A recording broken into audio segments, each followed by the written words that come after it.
Teringat awal tahun 2020, pejabat Indonesia bercandain COVID. Ada yang mengatakan corona tidak mungkin masuk ke Indonesia, mereka akan mati karena panasnya cuaca. Ada pejabat yang mengatakan mereka nggak mungkin masuk ke Indonesia karena orang Indonesia kebal, karena makan nasi kucing. Ada pejabat yang mengatakan lagi, masuknya susah, izinnya rumit, jadi mereka tidak mungkin bisa masuk. Sampai terakhir di gedung DPR tertulis, di spanduk, COVID dilarang masuk. Lu kata COVID bisa baca apa? Intinya melecehkan dan menganggap sepele di awal, mengakibatkan apa yang terjadi saat ini, ambiar kesehatan dan ekonomi negara level bawah dan level tengah, kecuali yang dapat anggaran dan oligarki masih menganggap benar kelolaan negaranya. Yo monggo kowe sing jabat sakarep mula. Sekarang varian kedua Delta merajalela, menjadi gelombang kedua mengganas.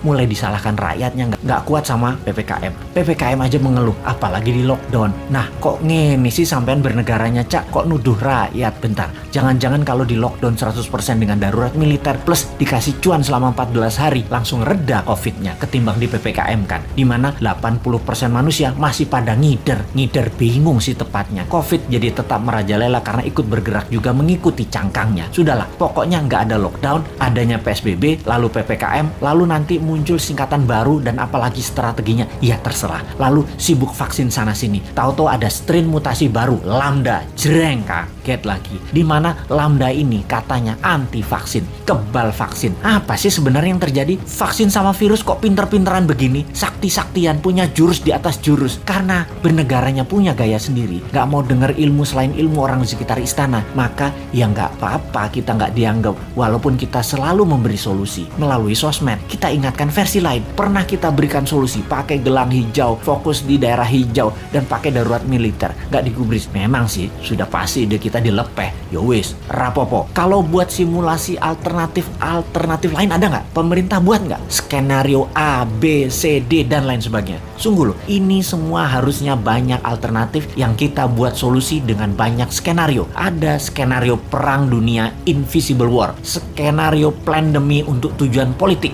atau ini pandemi biasa. Oh lupa, selama hampir 2 tahun ini masih kekeh COVID itu pandemi biasa, bukan ada skenario konspirasi dan bisa selesai pakai vaksin. Dan pendapat ini dipegang kokoh, ngotot banget, COVID pandemi biasa dan selesai dengan vaksin. Itu keputusan maha benar. Kalau kita new mind punya banyak alternatif berpikir dan skenario bertindak, beda dengan old mind. Kalau ini adalah perang dunia, kita harus segera memutuskan ambil posisi dengan siapa kita berteman, dengan Nazi atau dengan sekutu. Kalau ala perang dunia kedua, kalau ini pandemi, biological war sama globalis, maka kita juga harus lobby internasional dengan big pharmacy. Kalau ini pandemi dengan tujuan politik, kita pepet lawannya musuh kita. Ini dari sisi hulu, dari biang masalahnya. Kalau dari sudut pandemi globalis yang terus menginginkan kendali kesehatan, maka apa yang terjadi kalau vaksin sudah 100% populasi di Indonesia, ternyata pandemi COVID tidak hilang juga? Beli vaksin lagi? Lama hal ini sudah kita pertanyakan, namun pejabat bilang tidak mungkin, pasti hilang dengan vaksin. Iya, paham.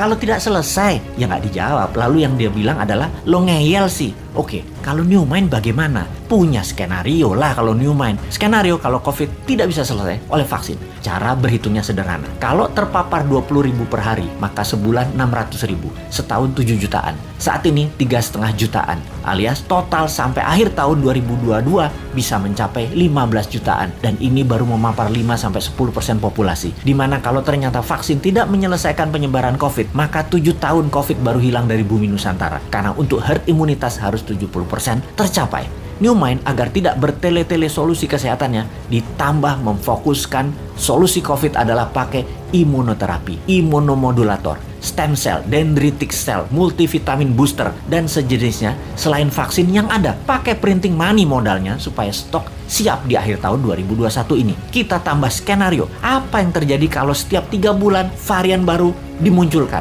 Lambda yang terbaru misalnya, ini sudah diluncurkan dan sudah terdeteksi di 26 negara, sudah terpapar. Malaysia tuh masih 0 kasus, tapi sudah panik sejak bulan lalu dan mulai membuat persiapan macam-macam dilakukan. Karena yang Lambda ini kebal terhadap vaksin. Imunitas tubuh manusia yang bisa menyelamatkan diri sendiri dikasih booster. Kalau pejabat sekarang tahu nggak ya tentang Lambda, Theta, Upsilon yang bakal muncul? Atau tahu apa enggak juga kita nggak tahu. Punya rencana apa menanganinya juga kita nggak tahu. Atau, atau nggak percaya bakal ada Lambda, bakal ada Upsilon, bakal ada Theta seperti awal tahun 2020 kemarin. Ya monggo. Jadi kalau vaksin tidak menyelesaikan masalah ditambah varian baru yang lebih kuat muncul, mau PPKM karet berapa lagi? Karet 4 seperti sekarang aja jebol. Kalau karet 10 pedes banget ya. Masih belum nyadar juga ya bahwa solusi selama 2 tahun ini belum terlalu tepat. Setidak tepat selalu berhutangnya untuk hal yang tidak produktif di dalam bernegara. Ayolah melobi globalis. Bisa kan ngerti? Cuma nanya, jangan marah dong bos. Aku ya ora paham. Cuman kasihan rakyat aja.